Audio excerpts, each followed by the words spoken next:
Les papiers du divorce tremblaient dans ma main tandis que je regardais le visage de mon mari.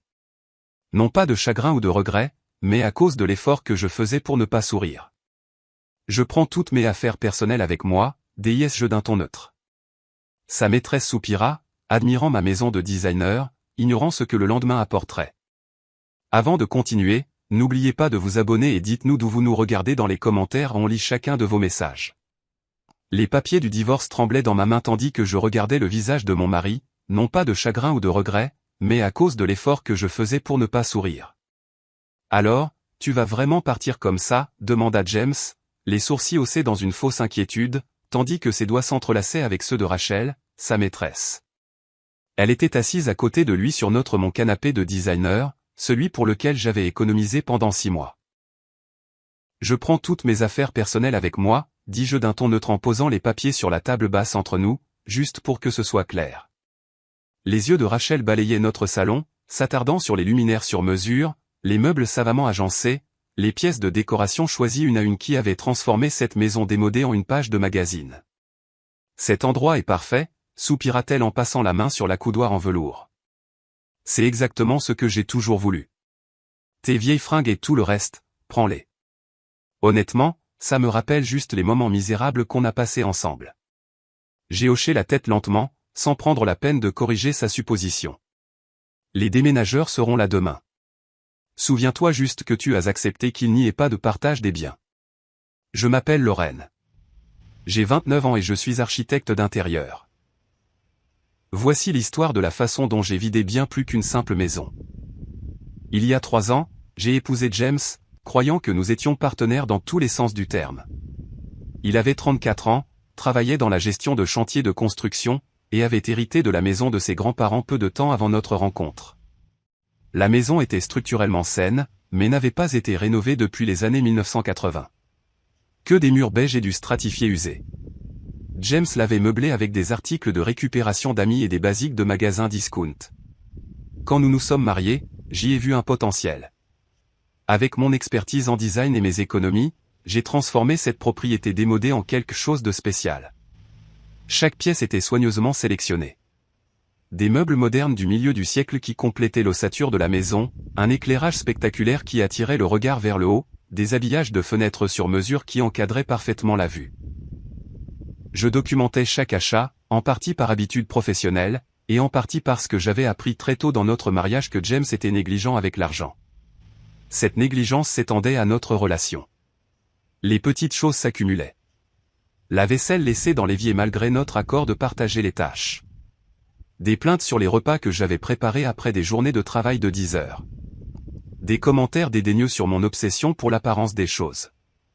Mais je continuais d'essayer, persuadé que le mariage exigeait des compromis. Ce sur quoi je ne pouvais pas faire de compromis, c'était la découverte de ces textos à Rachel il y a 6 mois. Elle avait 25 ans, une intérimaire de son bureau dont le fil Instagram était rempli de photos de décoration d'intérieur de rêve qu'elle ne pouvait pas se permettre. Leur message montrait clairement ce qui l'avait attiré chez mon mari. L'accès à la magnifique maison qu'elle supposait qu'il avait créée. James a un goût tellement incroyable, avait-elle écrit à une amie. Sa femme ne fait que travailler et n'apprécie pas ce qu'il a bâti. J'ai sauvegardé des captures d'écran de tout, les messages, les dîners au restaurant, les reçus d'hôtel. Non pas pour la confrontation, mais pour la confirmation. Je devais être certaine avant de passer à l'action. Quand j'ai finalement contacté Rachel directement, suggérant que nous nous rencontrions tous les 3 pour discuter de la situation, elle semblait plus excitée que honteuse. Elle est arrivée chez nous portant une robe qui coûtait plus que son salaire hebdomadaire, clairement achetée pour l'occasion. « Je veux juste que tu saches, dit-elle immédiatement en se penchant en avant avec une sympathie feinte, je n'ai jamais voulu te faire de mal, mais quand 2 personnes ont une connexion comme celle de James et moi. Finissons les jeux interrompus en faisant glisser les papiers du divorce sur la table. James et moi nous sommes mis d'accord avant le mariage. Pas de partage des biens en cas de divorce. Les yeux de Rachel s'illuminèrent. Elle serra la main de James. Tu vois, je t'avais dit qu'elle serait raisonnable.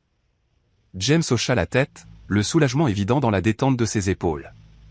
Karen, je veux dire Lorraine, a toujours été pragmatique. C'est l'une de ses meilleures qualités. Ce lapsus ne m'a pas surprise. Cela faisait des mois qu'il m'appelait par le mauvais nom. Laisse-moi te faire visiter, dit soudain Rachel en se levant. J'ai tellement d'idées pour cet endroit. Je l'ai regardé en silence traverser les pièces que j'avais si soigneusement agencées, laissant traîner ses doigts sur les surfaces, remplaçant mentalement ma présence. Ces luminaires sont incroyables. Et cette table de salle à manger, elle est faite sur mesure? Oui, dis-je. Tout ici a été spécifiquement choisi pour compléter l'espace. Parfait, souffla-t-elle. Je ne changerai rien. Tu n'auras pas à le faire, l'assura James. Lorraine ne prend que ses vêtements et ses affaires personnelles, n'est-ce pas? J'ai de nouveau hoché la tête, ne voyant aucune raison de m'étendre sur le sujet. Les déménageurs seront là demain à 9 h. Cette nuit-là, je suis resté dans la chambre d'amis, les écoutant chuchoter et rire dans ce qui avait été ma chambre. Je n'ai pas dormi. Au lieu de ça, j'ai passé en revue mes listes d'inventaire une dernière fois, m'assurant que rien n'avait été oublié. Les déménageurs sont arrivés à 9 h précises le lendemain matin. 2 grands camions et 6 employés.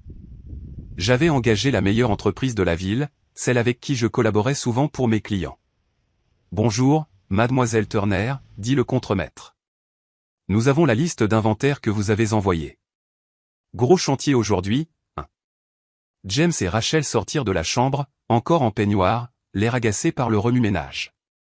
Pourquoi y a-t-il 2 camions? Demanda Rachel en fronçant les sourcils alors que les employés commençaient à retirer soigneusement les œuvres d'art du salon.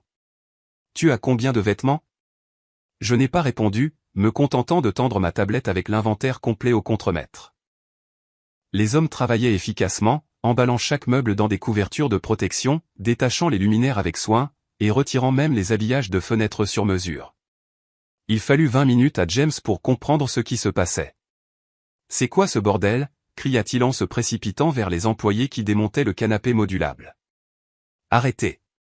C'est mon canapé. » Je lui ai tendu un dossier. Voici les reçus. Chaque meuble, chaque appareil électroménager, chaque luminaire et chaque pièce de décoration a été acheté par moi avec mon argent après notre mariage. Son visage se vida de toutes couleurs tandis qu'il tournait les pages. Tu ne peux pas faire ça. On utilise ces choses depuis des années. L'usage ne transfère pas la propriété, dis-je, et nous étions d'accord. Pas de partage des biens. Tu prends tout? La voix de Rachel monta jusqu'à devenir presque un cri. Pas la maison, ai-je précisé. Elle appartient à James. Juste tout ce qu'il y a dedans. À midi, le salon était vide, à l'exception des étagères encastrées. À 14 h, la cuisine ne contenait plus que les armoires et les plans de travail. À 16 h, même les tringles à rideaux avaient été retirés. James alternait entre les supplications et les menaces. Tu vas le regretter, siffla-t-il pendant que les employés emballaient soigneusement le système de son surround. Je vais te poursuivre en justice. Pour quel motif? Demandai-je calmement. Nous l'avons convenu par écrit. Pas de partage des biens. Tu gardes ce qui est à toi. Je garde ce qui est à moi. Alors que les employés commençaient à charger le dernier camion, une petite camionnette s'est garée. 2 hommes en bleu de travail se sont approchés de la maison. Madame Turner, nous sommes là pour enlever le papier peint. Rachel, qui était assise en silence sur le sol depuis que les chaises de la salle à manger avaient été emportées, leva les yeux, horrifiée. Le papier peint, imprimé sur mesure, ai-je expliqué. Conçu spécifiquement pour cette maison. Il a coûté près de 8 000 $, payé par mon entreprise. Tu ne peux pas prendre les murs, cria James. Pas les murs, ai-je corrigé. Juste ce qu'il y a dessus. Comme tu l'as dit, je prends toutes mes affaires personnelles. Je les ai laissées là, debout dans une maison vide, aux murs nus et aux prises électriques apparentes là où mes appliques de designer avaient été suspendues. La maison paraissait plus vieille qu'avant que je ne la transforme. Tous ses défauts étaient maintenant visibles, sans mes distractions soigneusement placées. 2 semaines plus tard, James a appelé. Sa voix avait perdu cette assurance qui m'avait autrefois attiré. Lorraine, s'il te plaît, commença-t-il. Rachel est partie. Elle a dit qu'elle ne pouvait pas vivre comme ça. On a besoin de ton aide. Demandai-je. Je veux dire, j'ai besoin de ton aide. Je me suis trompé sur tout. Trompé sur quoi, précisément, ai-je demandé, bien que je sache exactement ce qu'il voulait dire. Il soupira. Sur nous, sur Rachel, sur la maison. Je n'avais pas réalisé tout le travail que tu avais fourni pour la rendre si belle. Rachel n'arrêtait pas de se plaindre. Rien n'était assez bien. Les meubles d'occasion que j'ai achetés sont horribles. Elle a dit qu'elle n'avait pas signé pour vivre dans une chambre d'étudiant. Ça a l'air difficile, ai-je dit, ne ressentant rien. Envisagerais-tu de revenir, ou au moins de m'aider à rendre cet endroit de nouveau vivable? J'ai pensé aux meubles, désormais installés dans mon nouvel appartement. J'en avais déjà vendu la plupart. Trop de souvenirs. Les bénéfices avaient financé une rénovation complète de mon nouvel espace, avec des pièces qui reflétaient mieux qui j'étais devenu. Je crains que ce ne soit pas possible, dis-je. Mais je te souhaite bonne chance pour ta décoration. J'ai raccroché avant qu'il ne puisse répondre, puis j'ai bloqué son numéro. Le divorce avait été prononcé une semaine plus tôt, mettant officiellement fin à notre mariage. Certains espaces, une fois vidés, devraient le rester. Merci d'avoir regardé jusqu'au bout. Si cette histoire vous a touché, n'oubliez pas de liker, de vous abonner et de partager. Et surtout, dites-nous ce que vous en pensez en commentaire, on adore vous lire.